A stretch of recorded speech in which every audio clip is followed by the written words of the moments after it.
Bonjour, la Déclaration universelle des droits de l'homme est d'une certaine manière un instrument entre deux chartes, c'est-à-dire qu'on la relie souvent aux deux pactes internationaux de 1966, avec lesquels elle forme ce qu'on appelle la Charte des droits de l'homme, mais elle est aussi la fille de la Charte des Nations Unies elle-même, ce qui est à mon avis très important.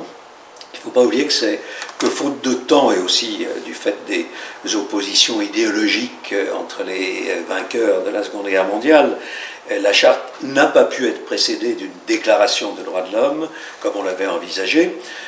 Du coup, il n'y a que deux brèves allusions, finalement, en général, dans le préambule, dans les alinéas 2 et 4 du préambule de la charte, qui sont repris dans la Déclaration universelle des droits de l'homme. Alors, on dit souvent que la déclaration de 1948 n'a pas de valeur juridique. À mon avis, c'est doublement discutable. D'abord, parce que juridique ne signifie pas obligatoire, et que si la déclaration n'est pas obligatoire, elle a des effets de droit, ceux qui s'attachent à toutes les recommandations de l'Assemblée générale des Nations unies. Elle a quand même été adoptée sans opposition, même s'il y a eu 8 abstentions. Et donc, elle constitue au moins un texte auquel les États doivent juridiquement apporter une certaine considération en toute bonne foi. Alors, il peut être excessif de considérer que tous les éléments de la déclaration ont une valeur coutumière. Ceci dit, la grande majorité d'entre eux l'ont, à mon avis. Certains ont une valeur de jus cogens, comme on dit dans le jargon internationaliste, c'est-à-dire de normes impératives auxquelles les États ne peuvent pas déroger, même par traité, par exemple l'interdiction de l'esclavage. Peut-être aussi l'interdiction de la torture, bien qu'elle soit tellement pratiquée très généralement qu'on peut se demander s'il y a vraiment une règle juridique positive l'interdisant.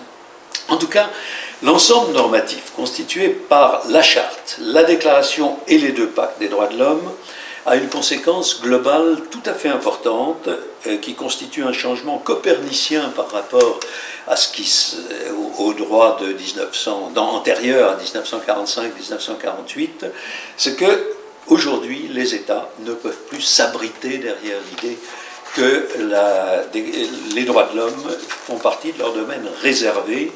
Un Goebbels des temps modernes ne pourrait pas venir prétendre, comme l'a fait le ministre de la propagande du Reich nazi en 1934, à la suite de la pétition d'un juif allemand, Franz Bernheim, à la Société des Nations, en disant Charbonnier, c'est apocryphe, mais ça reflète bien l'esprit de ce qu'il a dit, Charbonnier est maître chez soi, nous sommes un État souverain, tout ce qu'a dit cet individu ne vous regarde pas, nous faisons ce que nous voulons de nos socialistes, de nos pacifistes et de nos juifs, et nous n'avons à subir le contrôle ni de l'humanité ni de la Société des Nations.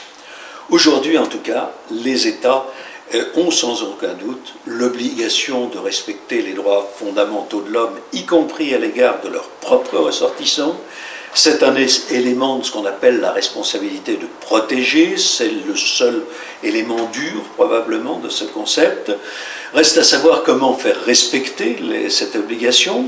En principe, ça ne peut être que par des moyens pacifiques, des représentations, des recours en justice s'il en existe, éventuellement des contre-mesures, mais à l'exclusion du recours à la force armée.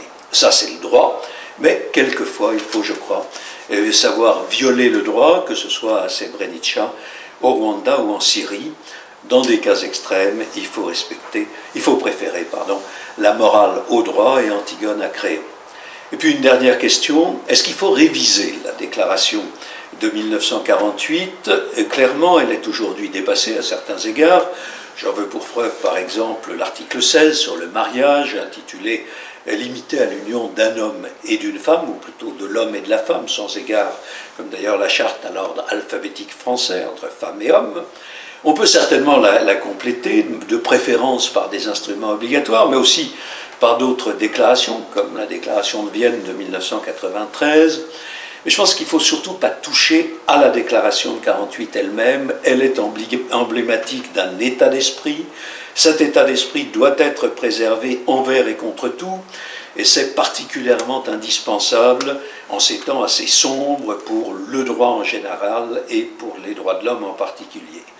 Et je ne suis pas certain, par exemple, du tout que, par exemple, ce qui a été possible en 1993, dans l'effervescence pleine d'espoir de la chute du mur, le serait aujourd'hui, où le souverainisme et l'exaltation de la raison du plus fort prennent le pas sur l'internationalisme humaniste de l'après-guerre.